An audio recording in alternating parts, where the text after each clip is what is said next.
मैं सैफई से चला हूं और मैनपुरी पहुंचा हूं, पूरे डिवाइडर पर सांड बाबा दिखाई दे रहे हैं। क्या इन्होंने नई जिम्मेदारी ली थी?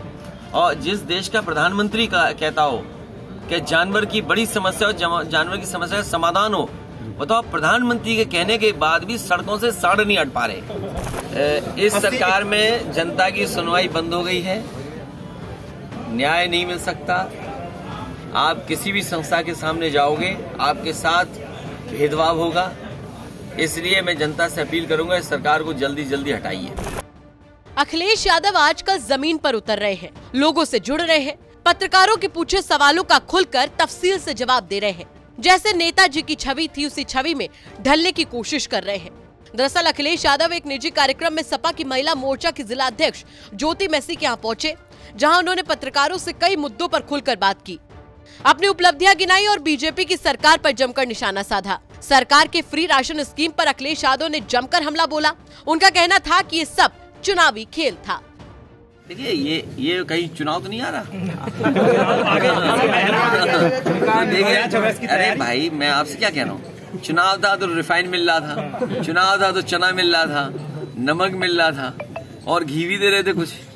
तो अब जब चुनाव खत्म हो गया तो बताओ, एक साल मिला कि नहीं मिला? 5 महीना गायब कर दिया। अब फिर चुनाव आ रहा है, 2-3 महीने फिर शुरू कर देंगे। इसलिए गरीब को सावधान रहना चाहिए कि इनके छलावे में ना आए, इनका भरोसा न करें। बुनियादी बात यह है कि महंगाई कम हो, हर परिवार को रोजगार मिले या नौकरी का इंतजाम।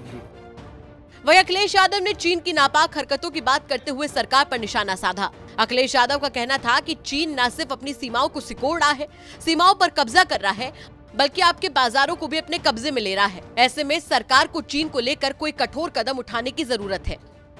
चीन से आपको हमेशा खतरा रहेगा। चीन न केवल आपकी सीमाओं को सिकोड़ रहा है, आपकी सीमाओं पे कब्जा कर रहा है चीन, उसके साथ साथ आपके बाजार को भी कब्जा कर रहा है। अगर आपके ऊपर 2 तरह के खतरे हैं, एक तो आपका सीमा पर खतरा है चीन से, दूसरा आपका बाजार कब्जा कर ले रहा है, तो आप पे रास्ता क्या है? इसलिए भारत सरकार को सावधान रहना चाहिए चीन से। जो नेताजी कहते रहे, जो डॉक्टर राम मनोहर लोहिया कहते रहे, लेकिन भारतीय जनता पार्टी आपको फिल्म दिखा देगी कि फिल्म देखिए आप। इसलिए आपको हमको सावधान रहना पड़ेगा भारतीय जनता पार्टी की साजिश से, भारतीय जनता पार्टी की रणनीति से। इसके साथ ही जब अखिलेश यादव से निकाय चुनाव को लेकर सवाल किया गया तो उनका कहना था कि सपा की जीत तय है। साथ ही साथ एक पत्रकार ने जब उनसे सवाल किया कि आप जिस जमीन पर बैठे हैं उस पर कब्जे की कई दल कोशिश कर रहे हैं, तो अखिलेश ने सीधे सीधे बुलडोजर पर ही निशाना साध दिया।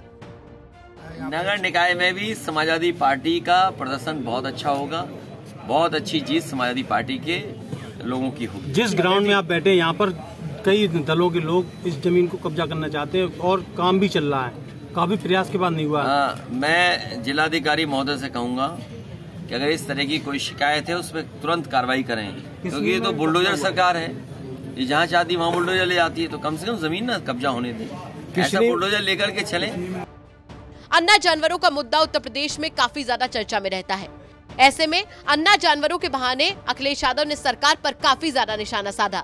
उन्होंने तंज कसने का कोई मौका नहीं छोड़ा। आवारा सांड, पेट्रोल, डीजल, गैस, किसान, बेरोजगारी, सबकी बात करते हुए अखिलेश सरकार पर बरस गए। मैं सैफई से चला हूं और मैनपुरी पहुंचा हूं, पूरे डिवाइडर पर सांड बाबा दिखाई दे रहे हैं। क्या इन्होंने नई जिम्मेदारी ली थी? और जिस देश का प्रधानमंत्री कहता हो कि जानवर की बड़ी समस्या हो, जानवर की समस्या का समाधान हो, बताओ प्रधानमंत्री के कहने के बाद भी सड़कों से सांड नहीं हट पा रहे, तो सरकार फेल है कि नहीं फेल है? बताइए, डीजल पेट्रोल कहाँ पहुंच गया? रसोई गैस की कीमत क्या है? खाद कहाँ है?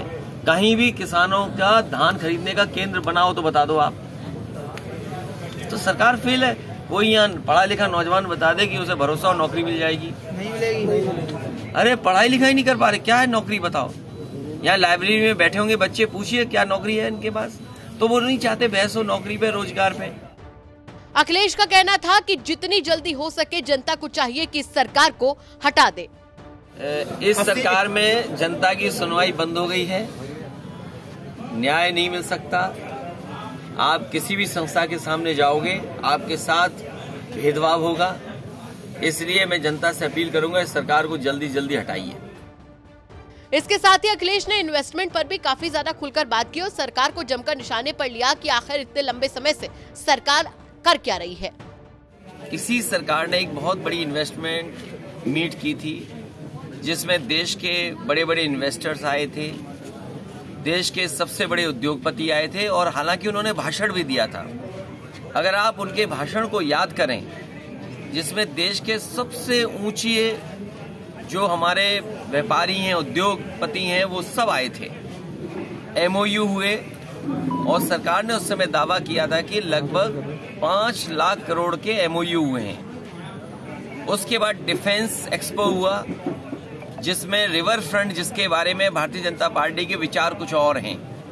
रिवर फ्रंट को जहां ये जांच के दायरे में लाते हैं, वहीं आपको याद होगा कि डिफेंस एक्सपो जब हुआ तो एयरफोर्स और नेवी के सभी अधिकारियों को वो रिवर फ्रंट दिया गया था। उस पर हेलीकॉप्टर उड़े थे, रोइंग हुई थी, तमाम पानी के जहाज चलाए थे। दिखावे के लिए उसको साफ सुथरा उतने दिन चलाया गया था। इधर भारतीय जनता पार्टी ने ग्रुप ऑफ मिनिस्टर्स और ग्रुप ऑफ अधिकारियों को बना करके इन्होंने दुनिया के अलग अलग हिस्सों में भेजा है। कोई किसी हिस्से में गया, कोई अमेरिका में गया, कोई यूरोप में गया, कोई इंग्लैंड गया, कोई ऑस्ट्रेलिया गया। और अब सुनने में आ रहा है इन सब के लौट आने के बाद मुख्यमंत्री जी खुद तैयार हो गए हैं कि वो भी इन्वेस्टमेंट लेने जा रहे हैं। इसका मतलब ये हुआ है कि दिल्ली और यूपी की सरकार नाकाम रही है इन्वेस्टमेंट लाने के लिए, तभी इन्हें बार बार जाना पड़ रहा है। अखिलेश इस वक्त एक्शन मोड में है और सीधे सीधे सरकार पर बरस रहे हैं। जिस तरीके से जमीनी तौर पर अखिलेश लोगों से जुड़ रहे हैं, उसे देखकर कहना बिल्कुल भी गलत नहीं होगा कि बीजेपी के लिए अखिलेश दिन पर दिन सबसे बड़ी मुसीबत बनते जा रहे हैं। मैनपुरी से पुष्पेंद्र सिंह के साथ ब्यूरो रिपोर्ट, यूपी तक।